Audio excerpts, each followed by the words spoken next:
नमस्कार स्टूडेंट्स, कैसे हैं आप सब लोग। आप सबका एक बार फिर से स्वागत है Byju's exam prep IAS Hindi के यूट्यूब चैनल पर।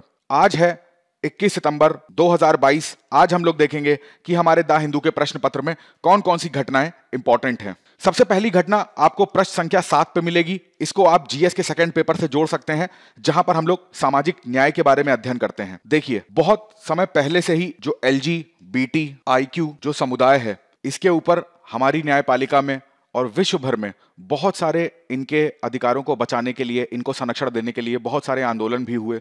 परंतु आज भी हमारे समाज में ऐसी स्थितियां देखी जाती हैं कि इस समुदाय को भली भांति, जैसा कि आर्टिकल में लिखा हुआ है कि गरिमामय जीवन जीने का जो अधिकार हमारा संविधान प्रत्येक भारतीय नागरिक को देता है, वो इनको कहीं ना कहीं नहीं मिलता है। ए ब्लो फॉर डिग्निटी, तो डिग्निटी का मतलब ही हो जाता है गरिमामय जीवन। अब देखिए, इस आर्टिकल में बताता हूं मैं आपको किस बारे में बात हो रही है। देखिए, यहां पर बेसिकली एक थेरेपी की बात हो रही है, जिसको कन्वर्जन थेरेपी के नाम से जाना जाता है। देखिए, यहां पर राइटर ये बताते हैं कि कोई भी व्यक्ति जो इस समुदाय से बिलोंग करता है, तो उसको कहीं ना कहीं एक शर्म का भाव आता है। इसलिए नहीं कि वो इस समुदाय से बिलोंग करता है, इसलिए कि उसके जो परिवारजन हैं, उसके जो रिलेटिव्स हैं, जो उसके दोस्त हैं, वो इस चीज को बिल्कुल भी सपोर्ट नहीं करते। उल्टा उसको ये बोला जाता है कि आप अपना इलाज करवाइए, और इलाज करवाने के बाद आपके पास दो ऑप्शन है, या तो आप मेल की तरह सोचना प्रारंभ कर दीजिए, या आप फीमेल की तरह सोचना प्रारंभ कर दीजिए। तो इसी प्रकार की ये जो थेरेपी होती है, ठीक है, इसी को बोला जा रहा है कन्वर्जन थेरेपी। अब ये जो कन्वर्जन थेरेपी है, पहली चीज, ये कोई ऐसी थेरेपी नहीं है जिसको विज्ञान ने कोई प्रूफ करा हो, जैसे अन्य थेरेपियां होती हैं रोगों के लिए जो उसका इलाज संभव कर पाती हैं। जब ये कोई बीमारी ही नहीं है तो इसका इलाज का तो सवाल ही नहीं उत्पन्न होता। बट ये थेरेपी बहुत ज्यादा चर्चा में रहती है कि इसमें यह कहा जाता है कि ये एक टाइप का छदम थेरेपी है। छदम का मतलब है एक टाइप का दिखावा। किस तरीके का, अब मैं आपको बताता हूं। इसमें क्या होता है, मान लीजिए कोई व्यक्ति है, वो इस समुदाय से बिलोंग करता है, ठीक है। वो अपने परिवार वालों से या उसके घर में जो भी बड़े हैं, अपने दोस्तों से अगर ये बताता है कि वो इस समुदाय से बिलोंग करता है, तो जो भी उसके परिवार वाले हैं वो उसको फोर्स करते हैं। बड़े ध्यान से सुनिएगा, वो उस पर दबाव बनाते हैं कि आप इस समुदाय को छोड़ के या तो आप मेल की तरह सोचना स्टार्ट कर दीजिए, या आप फीमेल की तरह सोचना स्टार्ट कर दीजिए। तो अब ये व्यक्ति तो उसमें कुछ कर नहीं सकता, क्योंकि इसको प्रकृति ने इसी प्रकार का बनाया है। तो इसके जो घर वाले हैं या जो इसके रिलेटिव्स हैं, वो क्या करते हैं, इस थेरेपी की सहायता लेते हैं अपने इस व्यक्ति के ऊपर। अब इस थेरेपी में होता क्या है, इस थेरेपी में होता है कुछ काउंसलिंग सेशंस होते हैं। काउंसलिंग का मतलब है, आपने देखा होगा कि इसमें विचार विमर्श होता है। एक डॉक्टर आएगा, वो डॉक्टर इस व्यक्ति से बात करेगा, इसके बारे में जानने की कई सारे प्रश्न पूछेगा, वो उसका उत्तर देगा। ये इस काउंसलिंग सेशन में डॉक्टर इनको बताएगा कि आपको ना ये डाउट है, आप एक्चुअली में आप इस समुदाय के नहीं हो, आपको लगता है कि आप इस समुदाय के हो, ठीक है। तो आप एक भ्रम में जी रहे हैं, वो भ्रम तोड़ दीजिए, या तो मेल या फीमेल, इनमें से एक भी जो लिंग है उसको आप चूज कर लीजिए। दूसरा इसमें मेथड अपनाया जाता है जो शारीरिक रूप से हानिकारक है, जैसे कि इसमें कई बार ऐसा देखा गया है कि करेक्शनल रेप के नाम से जानते हैं, तो इसमें यह भी करा जाता है। दूसरा, यहां पर टोने टुटके की बात कर लें या भूत प्रेत की बात कर लें, तो उस टाइप को भी यूज करा जाता है। अब इसको कैसे यूज करते हैं, इसमें यदि कोई व्यक्ति बताता है कि वो एलजीबीटीआईक्यू समूह का है, तो डॉक्टर यहां पर या फिर जो भी इलाज करने आते हैं वो समझते हैं कि इसको पता नहीं है एक्चुअल में कि ये मेल है कि फीमेल। ये अपने आप को गलत बता रहा है कि वो इस समुदाय से रहता है। हो सकता है कि इसके अंदर कोई भूत प्रेत या इस तरीके का जो टोना टुटका होता है वो इसके ऊपर करा गया है। तो इसको दूर करने के लिए इन सब चीजों का सहारा लिया जाता है। इससे भी अगर चीज नहीं ठीक होती है, तो कई बार ऐसा देखा गया है कि ऐसे व्यक्ति को भूखा रखा जाता है, इसको 2 से 3 दिन खाना नहीं दिया जाता। तो हो सकता है कि उस भूख की वजह से ये इस समुदाय को छोड़ के और इन दोनों वर्ग में आ जाए। दूसरा, कई बार देखा गया है कि इनको करंट भी दिया जाता है, जैसे आप देखते होंगे शॉक दिया जाता है करंट का। तो करंट देने से इनके जो ब्रेन होता है, ऐसा मानना है कि इनके ब्रेन में कुछ चेंज हो जाएगा। इनके जो न्यूरॉन्स होंगे, जो ब्रेन के सबसे इकाई होते हैं, तो उन न्यूरॉन्स में चेंज होगा, तो हो सकता है कि वो इस समुदाय से अपने आप को अलग करके मेल या फीमेल में वर्गीकृत हो जाए। इससे भी अगर काम नहीं चलता है, तो एक यहां पर शब्द यूज करा जाता है जिसको बोलते हैं लोबोटोनी।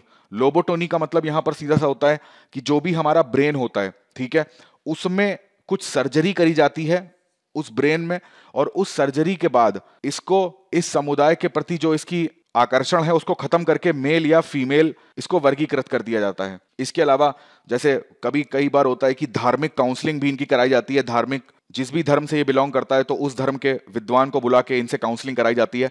हालांकि ये सारे जो तरीके हैं ये सब क्या हैं, ये सब हैं प्रतिबंधित। कैसे प्रतिबंधित हैं? जो हमारा नेशनल मेडिकल कमीशन है, ठीक है, उसने बहुत समय पहले ही बोल दिया था कि जो भी स्टेट के मेडिकल काउंसिल से उनको निर्देश दिया था, और ये निर्देश आपको पता होना चाहिए 2002 का एक एक्ट है जिसको बोलते हैं भारतीय चिकित्सा परिषद विनियमन 2002। इस एक्ट के थ्रू बोला गया था ये जो कन्वर्जन थेरेपी है, जिसको यहाँ पर रूपांतरण चिकित्सा भी बोलते हैं, तो इस कन्वेंशनल थेरेपी को पूर्णतया बैन कर दिया जाए अपने अपने राज्यों में। मगर अभी भी क्या होता है, ये चोरी छिपे कहीं ना कहीं ये जो प्रैक्टिस होती है ये परफॉर्म होती है। यहाँ पर आपको ये भी समझना होगा कि जो सबसे बड़ा आयोग है भारत में स्वास्थ्य से संबंधित, नेशनल मेडिकल कमीशन जिसको बोलते हैं, उसने इस थेरेपी को पेशेवर कदाचार यानी कि प्रोफेशनल मिसकंडक्ट घोषित करा हुआ है। ठीक है, तो कोई भी डॉक्टर या कोई भी जो प्रैक्टिशनर है वो इस थेरेपी को किसी भी व्यक्ति के ऊपर अगर अप्लाई करेगा तो उसके विरुद्ध अपराध घोषित करा जाएगा। अब देखिए, जैसे रूपांतरण चिकित्सा में मैंने आपको बताया कि जो भी इस समुदाय के व्यक्ति होते हैं तो उनको इस समुदाय को छोड़ के या तो बलपूर्वक क्या कर दिया जाए, उनको उनके लिंग की पहचान दे दी जाए, और वो भी किस में, या तो मेल में या फीमेल में।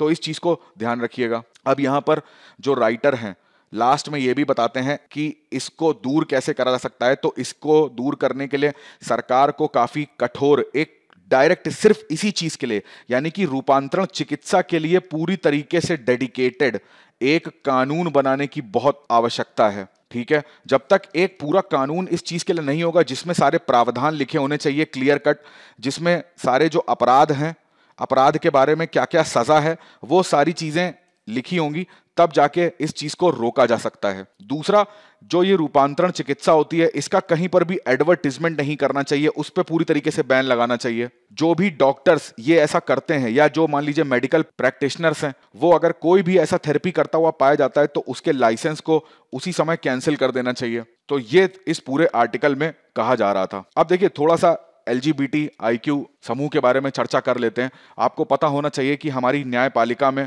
बहुत सारे केसेस इंपॉर्टेंट ऐसे रहे हैं, और ये आपके मुख्य परीक्षा की दृष्टि से भी इंपॉर्टेंट हो जाता है टॉपिक, कि हमारी न्यायपालिका ने और जो हमारे यहाँ सोशल ग्रुप्स थे उन्होंने जो इस समुदाय को अधिकार दिलाने के लिए आंदोलन करे, तो तब जाके जो धारा 377 है उसके जो प्रावधान को गैर संवैधानिक घोषित करा गया था। ठीक है, अब यहां पर कुछ केसेस बहुत इंपॉर्टेंट हैं, वो आप जान लीजिएगा। जैसे सबसे पहले जो केस, इसकी शुरुआत कहां से होती है, नाज फाउंडेशन से होती है। ठीक है, नाज फाउंडेशन तो 2009 का केस था, बहुत माइलस्टोन केस कहा जाता है LGBT समुदाय का। यहां पर आपको पता होना चाहिए जो दिल्ली हाई कोर्ट था, तो दिल्ली हाई कोर्ट ने जो सेक्शन 377 है, ठीक है, इसको गैर संवैधानिक घोषित कर दिया था। घोषित करते ही हाई कोर्ट ने यह भी कहा था कि जो ये सेक्शन 377 है ये आर्टिकल 14, आर्टिकल 15, आर्टिकल 21 इन सबका वॉयलेशन करता है, इस वजह से इस आर्टिकल को गैर संवैधानिक घोषित करा गया। परंतु इसी निर्णय को सुरेश कौशल के नाम से एक केस आया था, आपको पता होना चाहिए 2013 में, उसमें सुप्रीम कोर्ट ने दिल्ली हाई कोर्ट के निर्णय को पलट दिया था। अब जब इस चीज को पलट दिया गया तो यहां पर LGBT समूह के जो व्यक्ति थे, अब चूंकि यहां पर जब इनको एक पहचान मिल गई तो उन्होंने अपनी पहचान छुपाई नहीं। पहले क्या होता था कि ये लोग अपनी पहचान छुपाते थे। क्या होता था कि समाज में, अब चूंकि 300 जो सेक्शन 377 है ये इसको अपराध घोषित करता था, तो अपराधी माना जा सकता था उनको, तो जैसे ही वो अपनी पहचान बनाते, तो अब इन्होंने यहां पर खुल के अपनी पहचान बनाना स्टार्ट कर दिया।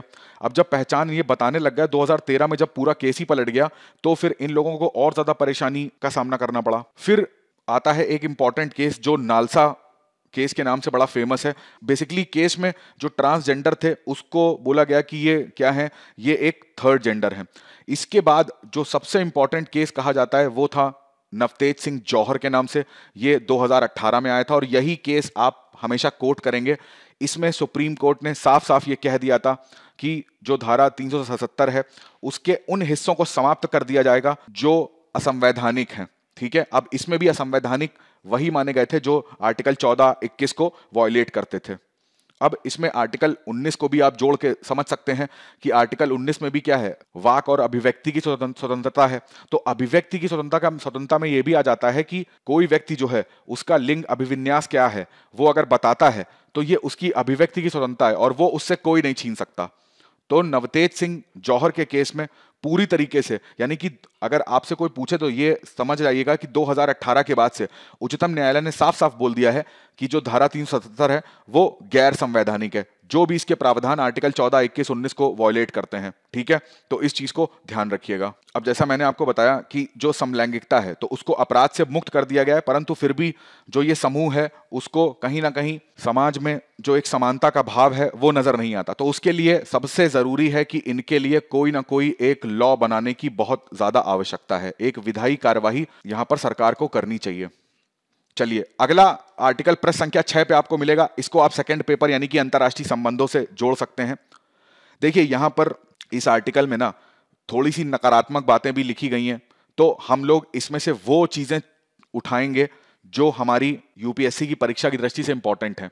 तो इस आर्टिकल में जाने से पहले मैं आपको बताना चाहता हूं थोड़ा सा इंट्रोडक्शन की गुट निरपेक्ष आंदोलन के बारे में। अब देखिए आपको पता भी होगा गुट निरपेक्ष आंदोलन के बारे में, सेकेंड वर्ल्ड वॉर जब खत्म होता है तो पूरा विश्व दो पावर्स में डिवाइड होता है या दो विचारधारा में डिवाइड होता है।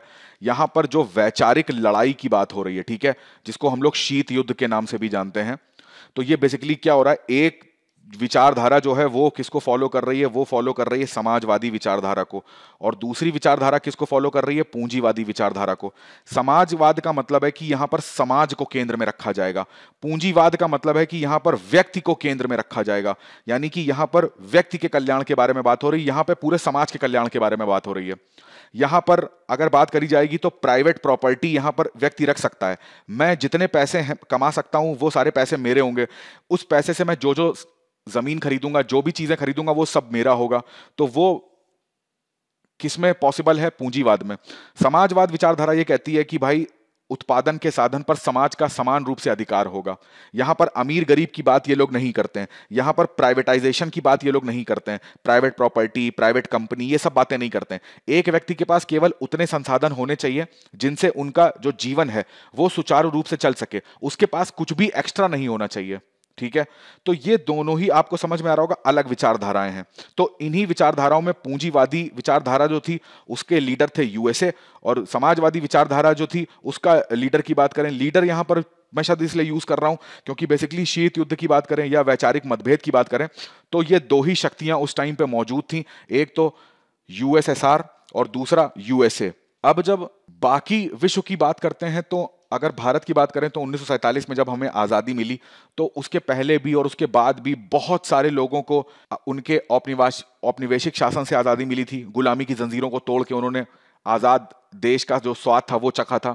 तो ऐसे बहुत सारे देश जो गुलाम थे और जो आज़ाद हुए, उन्होंने ऐसा सोचा कि अब हम लोग क्या करेंगे, अब हम लोग एक नए संगठन का निर्माण करेंगे। तो ये सारे लोग एक साथ आते हैं और नए संगठन का जो निर्माण है वो करा जाता है, और इसको बोला गया कि अब हम ना ही यूएसएसआर को सपोर्ट करते हैं और ना ही यूएसए को सपोर्ट करते हैं। सपोर्ट करने का मतलब है हम किसी ग्रुप में नहीं हैं, कोई हमें ये ना बोले कि हम सोवियत संघ के ग्रुप में हैं या फिर हम संयुक्त राज्य अमेरिका के ग्रुप में हैं।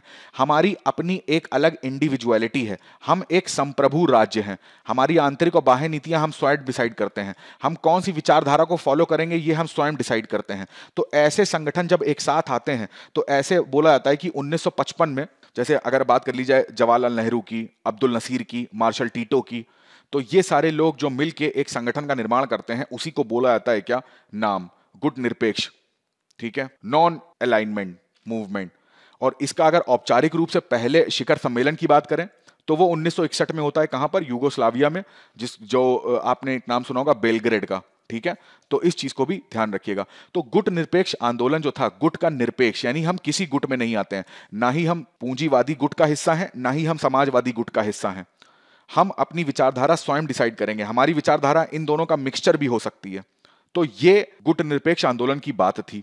तो कहने का मतलब है जब यहां पर भारत जो था वो गुट निरपेक्ष आंदोलन में एकदम संस्थापक सदस्य के रूप में जाना जाता है, तो गुट निरपेक्ष का मतलब ही है हम किसी गुट में नहीं रहना चाहते। अब यहाँ पर राइटर जो है इसी गुट निरपेक्षता को बेस बनाते हुए अपना ये आर्टिकल उन्होंने लिखा है। जैसा कि अभी हाल ही में आपने देखा कि एससीओ समिट हो रहा है, ठीक है। तो एससीओ समिट में जब हमारे प्रधानमंत्री और रूस के राष्ट्रपति एक साथ मिलते हैं तो यहां पर हमारे प्रधानमंत्री के द्वारा एक स्टेटमेंट बोला जाता है, this is not era of war. जैसे ही उनके द्वारा ये स्टेटमेंट बोला जाता है तो पूरी अंतर्राष्ट्रीय मीडिया इस स्टेटमेंट को कवर करती है और काफी ज्यादा तारीफ करती है कि ऐसा इंडिया ने पहली बार स्टैंड दिखाया है कि जब से रूस और यूक्रेन के मध्य जो युद्ध चल रहा है, जब संयुक्त राष्ट्र में इसके प्रति वोटिंग होनी थी तो वहां पर भी हमने वोट नहीं करा, ठीक है, हम वोट से एब्सेंट हो गए थे। तो यहां पर भी हमने किसी के विरुद्ध वोट नहीं करा। हमारे रशिया से भी अच्छे संबंध हैं, ठीक है। परंतु जब ये स्टेटमेंट बोला गया हमारे प्रधानमंत्री के द्वारा तो यहां पर अंतर्राष्ट्रीय मीडिया ने इसको बोला कि इंडिया ने कम से कम रूस को एक इस तरीके से समझाने की प्रयास करा है। यहां पर देखिए सोचने वाली बात यह है कि हम रूस के साथ कितनी बड़ी रणनीतिक साझेदारी करते हैं। अमेरिका के लाख सैंक्शन के बावजूद भी S-400 की बात करें, सुखोई विमान की बात करें, मिग की बात करें, AK-203 राइफल की बात करें, उसके अलावा कोयला, तेल, इन सब की बात करें। अभी हाल ही में आपने EEF का नाम सुना होगा, ईस्टर्न इकोनॉमिक फ्रंट, यानी कि पूर्वी आर्थिक मंच। तो इसकी भी जो बैठक हुई है, इसका जो 7वां सम्मेलन हुआ, तो इस ग्रुप का भी हिस्सा कौन है? भारत है। और इस ग्रुप को लीड कौन करता है? रूस लीड करता है। व्लादिवोस्तोक में इसकी बैठक हुई थी, उसमें भी हम रूस के साथ हैं। तो जब इतने मौकों पर, और आपको पता भी होगा इतिहास में आपने 1971 का वॉर पढ़ा होगा, तो रूस ने हमारी बहुत बड़ी मदद करी थी उसमें, ठीक है। तो ये सब चीजों को देखते हुए राइटर यहां कहना चाहते हैं कि भाई ये गुट निरपेक्ष तो नहीं रहा। इसका मतलब क्या हो गया? हम यूएसएसआर की तरफ झुके हुए हैं। दूसरा पॉइंट, अब हम लोग यूएसए की बात करते हैं तो यूएसए के साथ अगर बात करी जाए तो कॉमकासा, लेमोआ, इतने सारे हमारे रक्षा एग्रीमेंट हैं उनके साथ। उन हम अपने बेसेस को उनके यूज करने देते हैं और उनके मिलिट्री बेस को हम यूज कर सकते हैं। इसके अलावा जब बोइंग की बात करते हैं, लॉकहेड मार्टिन की बात करते हैं, अपाचे हेलीकॉप्टर्स की बात करते हैं, तो ये सब चीजें हम वहां से लेते हैं। एक अच्छा रणनीतिक साझेदारी है हमारी अमेरिका के साथ, क्वाड में हम उनके साथ हैं। तो अब यहां से लगता है कि क्या हम पूंजीवादी विचारधारा को फॉलो करते हैं, क्या हम संयुक्त राज्य अमेरिका के पक्ष में हैं? तो दोनों ही चीजें जो हैं वो राइटर बताते हैं ये गुट निरपेक्ष तो नहीं रह गया। जिसको लेके हम चले थे अब हमारा झुकाव इनकी तरफ भी लगता है, इनकी तरफ भी लगता है। तो दोनों की तरफ हालांकि इंडिया बैलेंस बना के चलता है, बट यहां पर इसको गुट निरपेक्षता नहीं कहते। ये राइटर यहां पर बताने की कोशिश करते हैं। अब यहां पर राइटर एक और उदाहरण लेते हैं ईरान का। ईरान का उदाहरण लेते हुए ये बताते हैं कि जो काटसा एक्ट था उसके अंतर्गत अमेरिका ने भारत के ऊपर कोई प्रतिबंध नहीं लगाया, परंतु वैसे तो ईरान से कोई भी देश अगर व्यापार करने की कोशिश करता है तो उसके ऊपर अमेरिका प्रतिबंध लगाता है। ईरान की बात करें तो ईरान हमारे लिए इंपॉर्टेंट क्यों है? चाबहार बंदरगाह की बात करें, हमें अफगानिस्तान के अंदर जाना है तो भी ईरान के रास्ता हमें यही रूट लेना पड़ेगा। इसके बारे में मैं बहुत बार चर्चा कर चुका हूं। तीसरा बात करें तो ऑयल, सबसे बड़ी नीड। तो ये तीन जो हमारे इंटरेस्ट हैं वो किससे जुड़े हुए हैं? ईरान से। अभी आपने न्यूज में भी सुना होगा कि ईरान की तरफ से ये आया था कि हमारे पीएम और ईरान के जो लीडर हैं वो एक साथ बैठ के बायलैटरल बातचीत करें, क्योंकि जब इतनी सारी चीजों में इतने सारे समझौते हमारे वहां पे हो रखे हैं, इतना सारा अवसंरचना में हमने निवेश कर रखा है, तो इन दोनों को एक साथ एक मंच पर आना चाहिए। और ये पेशकश ईरान की तरफ से आई है। हालांकि भारत सरकार की तरफ से इसमें कुछ भी अभी रिप्लाई नहीं दिया गया है, परंतु अब यहां पर देखिए हम चाबहार को निर्माण कर रहे हैं, हम अंदर ही अंदर जो रेलवे ट्रैक है उसमें भी योगदान दे रहे हैं, वो सब ठीक है। परंतु हो सकता है कि यहां पर जब इस तरीके की द्विपक्षीय बातचीत हो तो अमेरिका इस चीज से रुष्ट होकर और काटसा एक्ट के अंतर्गत यहां पर रिस्ट्रिक्शन लगा सकता है। तो कहीं ना कहीं हमें एक इस चीज का भी डर है। तो ये भी चीज दिखाती है कि अब हम यूएसए को सपोर्ट करते हैं। हम जो यूएसए चाहेगा हम उस हिसाब से काम करेंगे, यूएसए का हित जिसमें है हम उस हिसाब से काम करना चाहिए हमको। तो इसको राइटर ने यहां पर एक नाम दिया है, वो बोल रहे हैं ये अब नॉन अलाइनमेंट नहीं रहा, ये क्या हो गया है? मल्टीपल अलाइनमेंट हो गया है, या इसको मल्टीपल एंगेजमेंट भी कह सकते हैं। तो राइटर बहुत बता रहे हैं कि हमने इंडिया का अप्रोच क्या हो चुका है, गुट निरपेक्षता से हट के क्या हो चुका है? मल्टीपल अलाइनमेंट या एंगेजमेंट। यानी कि दूसरे देशों के साथ जब हम उनके साथ जुड़ना नहीं चाहते थे, परंतु आज भी हम बहुत सारी चीजें ऐसी करते हैं कि जिसमें यूएसए को खराब ना लगे या रूस के अगेंस्ट हम इतना ज्यादा खुल के नहीं बोल पाते हैं। तो अब हम क्या कर रहे हैं? मल्टीपल एंगेजमेंट कर रहे हैं, बहुत सारे लोगों के साथ एंगेज होने का प्रयास कर रहे हैं। परंतु ये चीज क्या है, भारत के लिए आसान नहीं रहेगी। क्योंकि कहीं ना कहीं यूएसए और रशिया और भी जो अन्य देश हैं तो उनके भी अपने इंटरेस्ट होते हैं। तो अगर कोई देश, अब जैसे चाइना का उदाहरण ले लें, हम्बन टोटा बंदरगाह पे जिस तरीके का चाइना शिप आया, भारत के विरोध करने के बाद भी श्रीलंका ने उसको परमिशन दे दी, और जबकि हमने श्रीलंका में कितना अत्यधिक निवेश करा, उनकी बहुत ज्यादा हेल्प करी, उसके बाद भी यहां पर यह शिप देखने को मिली। तो कहने का मतलब है चाइना ने अपने हित दिखाते हुए और अपनी पावर दिखाते हुए श्रीलंका को कहीं ना कहीं दबाव बना दिया और उसने भारत की बात नहीं मानी। इसी तरीके से कल को कोई भी बड़ा देश, यानी कि यूएसए की बात कर लें, रशिया की बात कर लें, तो अपना हित साधने के लिए हो सकता है कि भारत पे दबाव बना के और दूसरे पक्ष को नीचा साबित कर दे।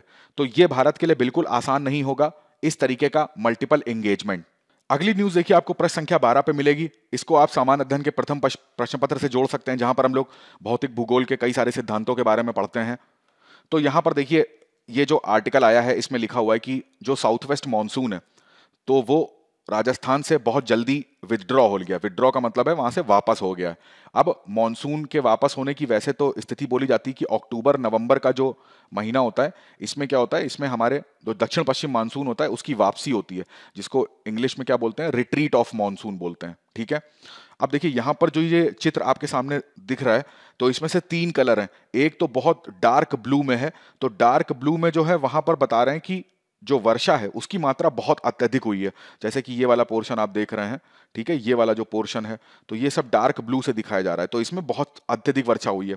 इसके बाद जो लाइट ब्लू का पोर्शन है, जो ये वाला पोर्शन आप देख रहे हो, तो यहां पर इतनी वर्षा नहीं हुई, ठीक ठाक वर्षा हुई है।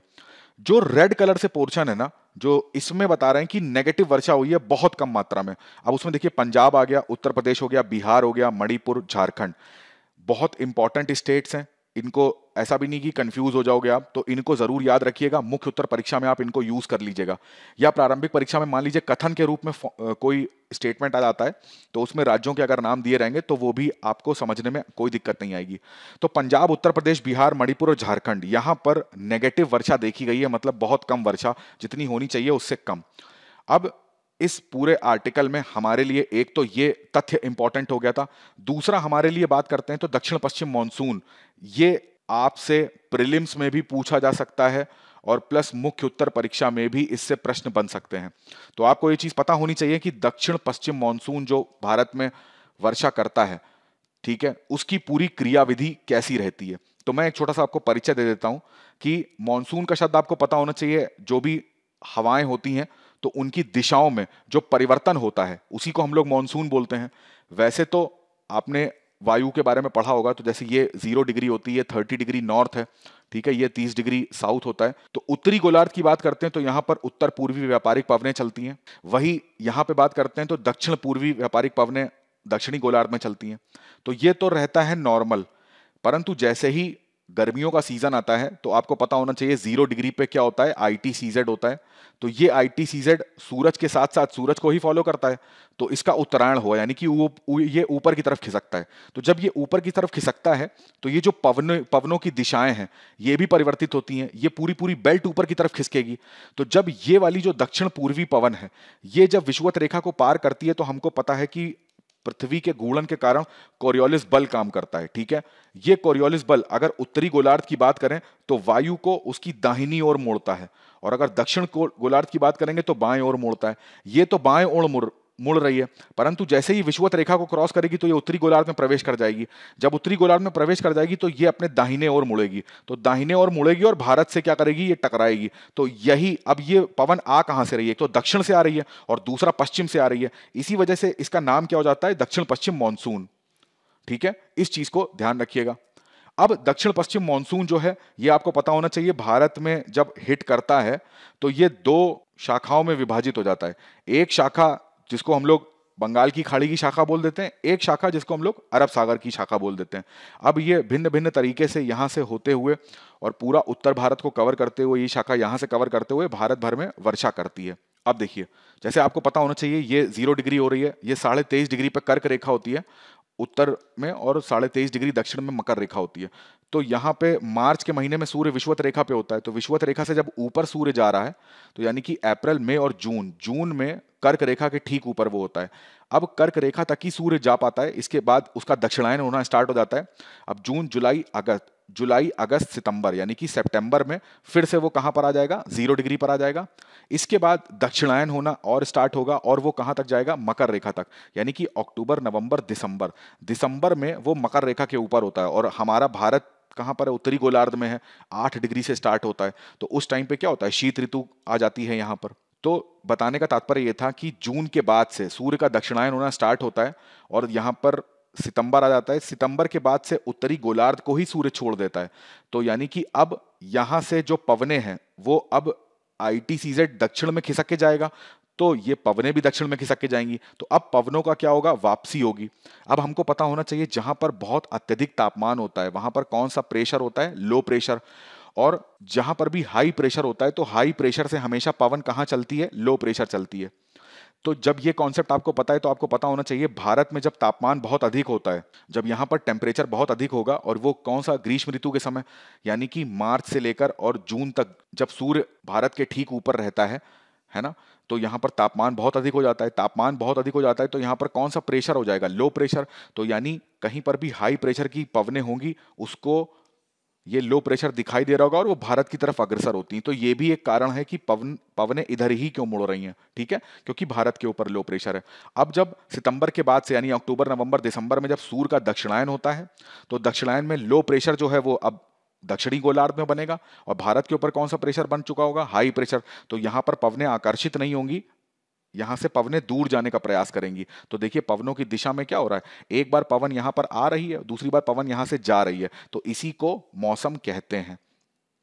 ये मैंने आपको संक्षिप्त रूप से बताया है, हालांकि इसकी क्रियाविधि जब आप पढ़ेंगे तो अलग अलग शाखाएं किस तरीके से वर्षा करती हैं, ठीक है, कौन कौन से यहाँ पर पर्वत श्रृंखलाएं हैं जिनसे टकरा के ये वर्षा करती हैं, ये बहुत इंपॉर्टेंट है, तो इसको अच्छे से कवर कर लीजिएगा। अगला आर्टिकल देखिए, आपको प्रश्न संख्या 6 पे मिलेगा। इसको आप सेकंड पेपर से यानी सरकारी नीतियों से आप जोड़ सकते हो। देखिए यहां पर इस आर्टिकल में हमारे लिए प्रारंभिक परीक्षा की दृष्टि से इंपॉर्टेंट है, एक इसमें एप्लीकेशन की बात हो रही है तो हो सकता है कि वो आपसे पूछ दें, ठीक है। यहां पर क्या हो रहा है कि आंध्र प्रदेश राज्य की बात हो रही है, तो आंध्र प्रदेश राज्य ने अपने एजुकेशन सिस्टम में एक बदलाव किया है। तो वो बदलाव जो है वो वहां के जो स्कूल के टीचर्स हैं वो उस बदलाव का क्या कर रहे हैं, विरोध कर रहे हैं। अब इसके पीछे का तर्क क्या है, आंध्र प्रदेश ने एक्चुअली में बदलाव ये करा कि वो जो भी हमारे स्कूल में थ्योरेटिकल टाइप से जो पढ़ाई हो रही थी, आंध्र प्रदेश सरकार का कहना था इस थ्योरी को हम लोग प्रैक्टिकल में परिवर्तित करते हैं। बच्चे को क्या होगा, अनुभव से शिक्षा दी जाएगी, प्रैक्टिकल उसके सामने कुछ एक्सपेरिमेंट करे जाएंगे, या टीचर जब उनको पढ़ा रहा होगा तो वो केवल थ्योरी बताने के बजाय उनको कुछ वहां पर क्लास में अट्रैक्टिव चीजें करके दिखाएगा, ठीक है। बच्चों के मन में कैसा भाव होना चाहिए, पूछताछ का भाव, उसके मन में प्रश्न आने चाहिए, क्यों, कैसे, ये सब तर्क वितर्क से पढ़ाई होगी। ऐसा नहीं होगा कि टीचर पढ़ा रहा है, बच्चे शांति से सुन रहे हैं, जहां पर कोई भी चीज नहीं समझ में आ रही है तो वहां पर बच्चा तर्क करे, उनसे प्रश्न पूछे। तो इस टाइप की चीजें, क्लास का जो सत्र होगा उसको काफी आनंददायक बनाना है, ठीक है, इंटरेस्टिंग लगे, बच्चे बोर ना हो।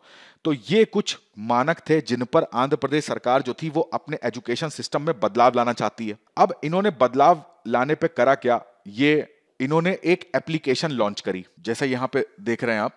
तो जो इनका स्कूल एजुकेशन डिपार्टमेंट है इसने एक फेस रिकॉग्निशन ऐप बनाया है, ठीक है। इसको बोला गया है कि आप सारे टीचर्स अपने मोबाइल फोन में इस ऐप को डाउनलोड करेंगे। अब उसमें डेली रिकॉर्ड रहेगा टीचर्स की अटेंडेंस का। इस ऐप की खास बात यह है कि इसमें टीचर की जो लोकेशन है वो भी इसमें ट्रैक होती है। तो टीचर इसमें अटेंडेंस तभी लगा सकता है जब वो क्या करेगा, स्कूल के अंदर होगा, क्योंकि जैसे ही वो अटेंडेंस लगाएगा तो वो कहां पर है उसकी लोकेशन इस ऐप में आ जाएगी। जैसे ही लोकेशन आ जाएगी तो पता लग जाएगा कि वो स्कूल में है कि नहीं है। दूसरा, डेली अटेंडेंस इसमें रिकॉर्ड करनी है। टीचरों का कहना है कि स्कूल में ऑलरेडी बायोमेट्रिक का सिस्टम लगा हुआ है। जब भी वो स्कूल में जाते हैं या स्कूल से बाहर आते हैं तो उसमें बायोमेट्रिक में अपना उंगली, अंगूठा जो भी है वो इंसर्ट कराना पड़ता है। तो उसके बाद इस चीज को लाने से क्या है कि एक एक्स्ट्रा बर्डन पड़ रहा है। दूसरा, ये जो ऐप है इसमें क्या होगा, बच्चों के जो पेरेंट्स हैं वो भी इसमें बच्चों की अटेंडेंस देख सकते हैं, वो कब स्कूल आया, कब स्कूल से निकला। तो ये भी एक सुविधा उसमें दी जा रही है। एक प्रॉब्लम टीचर्स को यहां पर यह भी है कि जो वहां पर टीचिंग स्टाफ है उसका क्या हो रहा है, पुनर्वितरण हो रहा है। यानी कि एक जगह जो स्कूल्स में थे उनको हो सकता है दूसरी जगह भेज दिया जाए, या वहां से कोई दूसरी जगह चला जाए। तो इससे भी क्या होगा कि इससे अब कोई मान लीजिए टीचर फैमिली के साथ रहता है, अब उसका आप इस तरीके का ट्रांसफर कर रहे हो, और केवल इस वजह से कि आप अपने एजुकेशन सिस्टम में चेंज करना चाहते हो, जबकि इससे कोई एजुकेशन में लाभ नहीं मिल रहा है। तो टीचर्स का कहना है कि ये बेकार में जो वर्कलोड है, जो बर्डन है, वो हमारे ऊपर बढ़ रहा है। तो यही इंपॉर्टेंट बातें थी। बस ये याद रखिएगा कि आंध्र प्रदेश ने एक ऐसा ऐप बनाया है और किस तरीके से शिक्षा में परिवर्तन करने की वो प्रयास कर रहे हैं। अगला आर्टिकल देखिए, आपको मेन फ्रंट पेज पर मिल जाएगा। इसको आप सेकंड पेपर यानी कि अंतरराष्ट्रीय संबंधों से जोड़ सकते हैं। इसमें जो हमारे नेवी चीफ हैं एडमिरल हरि कुमार, इन्होंने स्टेटमेंट दिया है, चाइना अभी भी हमारे लिए जो हिंद महासागर है वहां पर एक चैलेंज बना हुआ है। इन्होंने ये बताया कि लगातार 2008 से चाइना अपना हिंद महासागर में प्रभुत्व जो है वो बढ़ाता जा रहा है। अब देखिए, इस आर्टिकल में तो इन्होंने ये वार्निंग दी है, परंतु यहां पर अंतरराष्ट्रीय संबंधों में आपको यहां से क्या चीजें मिल जाएंगी। एक तो आपको मैपिंग लोकेशन पता होनी चाहिए, दूसरी यहां पर प्रीलिम्स के क्वेश्चन मिल जाएंगे आपको। कैसे? इसमें यूज करा जा रहा है कि चाइना ने अपना जो पहला हिंद महासागर का बेस था वो कहां पर बनाया है, वो जिबूती जो अफ्रीकन देश है वहां पर इसने पूरी तरीके से स्टैब्लिश कर लिया है। दूसरा ये अपना बेस बनाने जा रहा है, मिलिट्री बेस, और वो कहां बनाने जा रहा है, मेडागास्कर में। तो यहां पर एक बहुत बड़ा चैलेंज आ जाएगा इंडिया के पास भी और संयुक्त राज्य अमेरिका के पास भी। जैसा कि आपको पता है कि हिंद महासागर में डियागो गार्सिया, ये भी एक मिलिट्री बेस यूएसए का है, और दूसरा यूएसए नहीं चाहता कि हिंद महासागर में चाइना इतनी तेजी से अपना प्रभुत्व स्थापित करे, और भारत के लिए तो चिंता का विषय ये है ही। तो एक बार जरा इनको मैप की लोकेशन से समझ लेते हैं। देखिए, ये न्यूज आर्टिकल है, तो इसमें साफ साफ देखिए 18 अगस्त की न्यूज है। तो सैटेलाइट से जिबूती देश के ऊपर का जो व्यू लिया जा रहा है, तो उसमें चाइना ने जो अपना मिलिट्री बेस बनाया है उसकी सैटेलाइट इमेज ली गई थी। तो इसमें कई सारे, एक तो नेवल शिप भी इनका देखा गया था, उसके अलावा पूरा यहां पर देखा जा रहा है कि किस तरीके से यहां पर गोडाउन बने हुए हैं, कौन कौन से स्टोर बने हुए हैं, ये सारी चीजें यहां पर हैं। और देखिए, सबसे बड़ी चीज की $590 मिलियन की कॉस्ट यहां पर आई है। ठीक है, China naval base in Djibouti is it's first overseas military base. तो ये चीज याद रखिएगा। ये 2017 की पिक्चर है। 2017 में जब जिबूती के अंदर इनके चाइना के नेवल बेस का उद्घाटन हो रहा था, तो आप देख सकते हैं कि किस तरीके से यहां पर टैंक्स वगैरह भी हैं। तो पूरी तरीके से जैसे अपने देश में कोई आर्मी रखता है, तो वैसे ही चाइना ने अपनी आर्मी दूसरे देश में भी स्थापित कर ली है। और दूसरा इनका गंतव्य क्या है, मेडागास्कर। जिबूती की लोकेशन की बात करें तो आपको पता होना चाहिए, ये गल्फ ऑफ अदन है, अदन की खाड़ी है। मोस्ट इंपॉर्टेंट लोकेशन है, हमेशा यूपीएससी इन सब टॉपिक्स पे प्रश्न पूछता है। ये लाल सागर है, तो ये आपको यहां पर जिबूती देखने को मिलेगा। तो ध्यान दीजिएगा, एक तो व्यापारिक मार्ग ये हो जाता है, इसी से जब आप ऊपर जाएंगे तो आपको क्या मिलेगी, सुएज नहर मिलेगी। ये यहां पर यमन आपको देखने को मिलेगा। यहीं से आपको एक और भी चीज इंपॉर्टेंट प्रारंभिक परीक्षा की दृष्टि से जाननी पड़ेगी, वो है horn of Africa. Horn of Africa का मतलब है, ये ऐसे आपने अफ्रीका का मैप देखा होगा तो एक सींग ऐसी निकली रहती है। तो इसमें बेसिकली 4 देश आते हैं। एक तो इरिट्रिया आता है, दूसरा जिबूती आता है, तीसरा इथोपिया और चौथा सोमालिया। तो इन 4 देशों को मिला के बोलते क्या है, हॉर्न ऑफ अफ्रीका। तो मैपिंग की दृष्टि से इंपॉर्टेंट है, इसको याद रखिएगा। चलिए, आज मैं आपसे 2 प्रश्न पूछता हूं। पहला प्रश्न, ब्लू डॉट नेटवर्क क्या है, कौन कौन से देश इसमें शामिल हैं और इसमें बेसिकली काम क्या होता है। दूसरा प्रश्न है मेरा AMB से, यानी कि अनीमिया मुक्त भारत।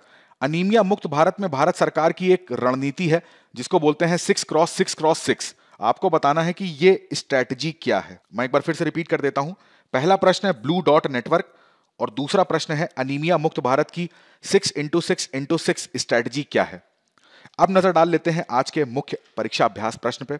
पहला प्रश्न आ रहा है, गुट निरपेक्ष आंदोलन का उदय मुख्यतः उपनिवेशवाद और शीत युद्ध की पृष्ठभूमि में हुआ था, किंतु अब दोनों ही समाप्त हो चुके हैं, जिसके कारण लोग मानते हैं कि गुट निरपेक्ष आंदोलन की प्रासंगिकता भी समाप्त हो गई है।